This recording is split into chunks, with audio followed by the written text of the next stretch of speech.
Assalamualaikum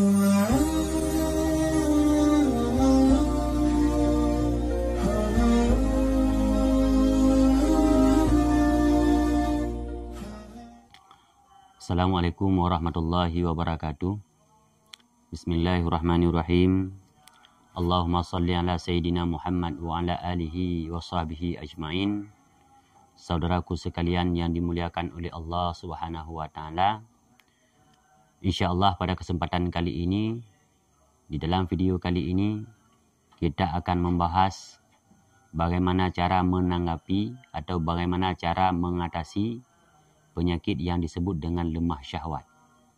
Nah, saudaraku yang dimuliakan oleh Allah Subhanahu wa taala, tetaplah bersama kami di dalam channel MJMA, karena di sini kita akan membahas tentang bagaimana cara menangani penyakit lemah syahwat secara detail dan apa-apa saja tumbuhan atau bahan yang akan kita gunakan.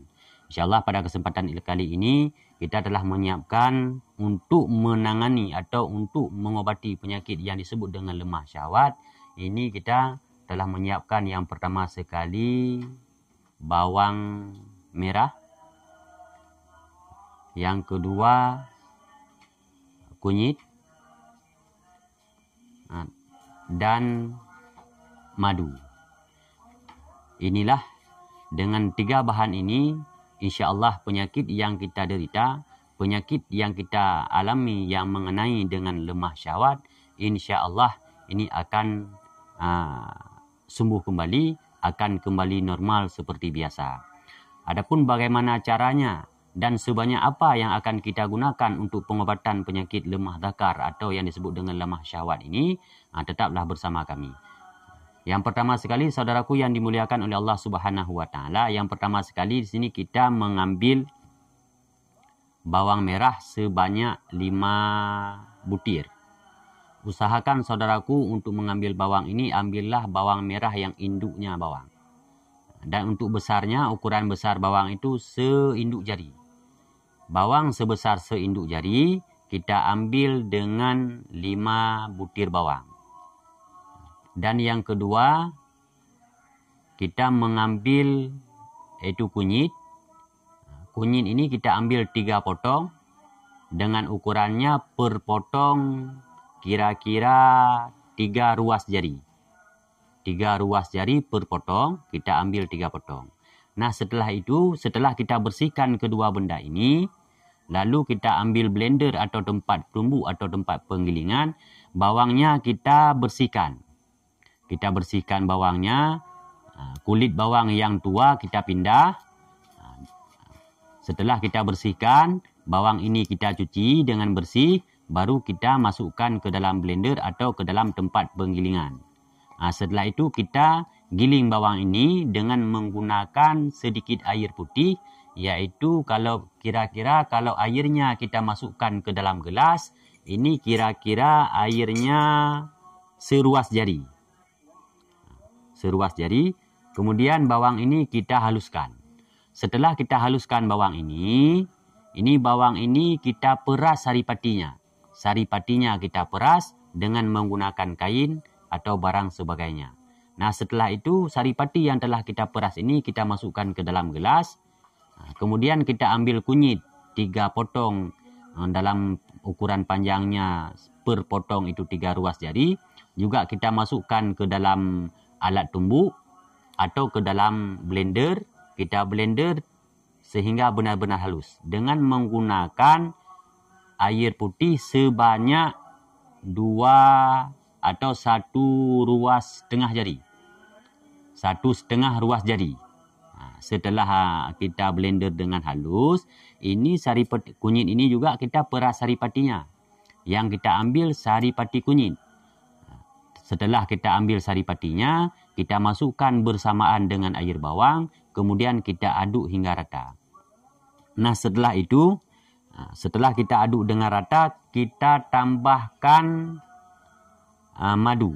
Kita tambahkan madu sebanyak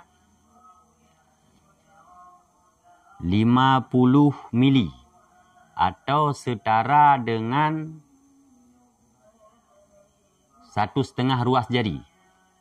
kalau kita ukur madu di dalam gelas yang ukuran gelas ini sebesar ini kita ukurannya sekitar 1,5 ruas jari. Setelah itu kita adukkan dengan air bawang hingga merata. Kita tambahkan 3 butir kuning telur. Kita ambil 3 telur, kita buang yang putihnya, kita ambil kuning telur. Kita ambil kuning telur, kita masukkan ke dalam adunan ini, ke dalam air bawang yang telah kita aduk rata dengan kunyit serta madu. Ini kita tambahkan 3 butir telur. Kemudian kita aduk hingga merata. Dan inilah yang kita, ini tidak perlu lagi dipanaskan di mata api. Ini langsung kita minum. Saripati kunyit, kemudian saripati bawang, dan madu, serta 3 kuning telur. Inilah yang kita minum.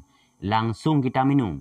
Emang agak sedikit banyak, hampir lebih setengah gelas. Isinya terkadang hampir 1 gelas. Usahakan minum semuanya sekali minum. Ini kita minum, boleh diminum di pagi hari atau boleh juga minum di malam hari. Cuman lebih bagusnya ini kita minum di pagi hari. Insya Allah penyakit yang kita derita dengan yang disebut dengan lemah syahwat. Maksud lemah syahwatnya di sini adalah sifatnya seperti impotensi. Tidak punya kemampuan untuk ereksi atau untuk berhubungan langsung untuk berhubungan langsung dengan pasangan atau dengan suami istri. Ini tidak bisa terhubung langsung. Tidak punya tenaga atau tidak punya kemampuan untuk ereksi. Inilah yang disebut dengan impoten atau impotensi. Inilah yang kami maksud dengan lemah syahwat di sini, di dalam tutorial ini. Yang kita menggunakan 4 bahan ini atau 4 media ini. Yang pertama kunyit, kemudian bawang dan madu serta kuning telur. Dan kalau saudaraku nanti tidak bisa begitu paham dengan penjelasan saya, ini bisa baca deskripsi di bawah, karena di sini juga ikut kami cantumkan deskripsi yang tujuannya agar saudara kami yang melihat video ini, yang ingin mengambil intisari pembahasan ini, bisa dengan leluasa, bisa dengan untuk mengambil natijahnya, bisa tepat sesuai dengan harapan yang kami sampaikan.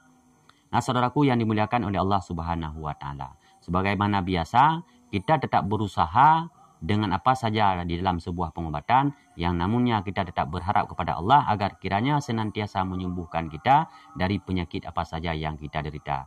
Dan harapan kami dengan menampilkan seperti ini, dengan memberikan informasi seputaran pengobatan herbal kepada saudara-saudara kami yang memiliki permasalahan dalam kehidupan, semoga kiranya disembuhkan oleh Allah Subhanahu wa Ta'ala dan dilimpahkan rezeki yang banyak. Semoga kita di sini selalu dalam lindungan Allah Subhanahu wa Ta'ala. Amin ya rabbal alamin. Hanya sekian yang dapat kami sampaikan di dalam tayangan kali ini. Lebih dan kurang kami mohon maaf. Wassalamualaikum warahmatullahi wabarakatuh.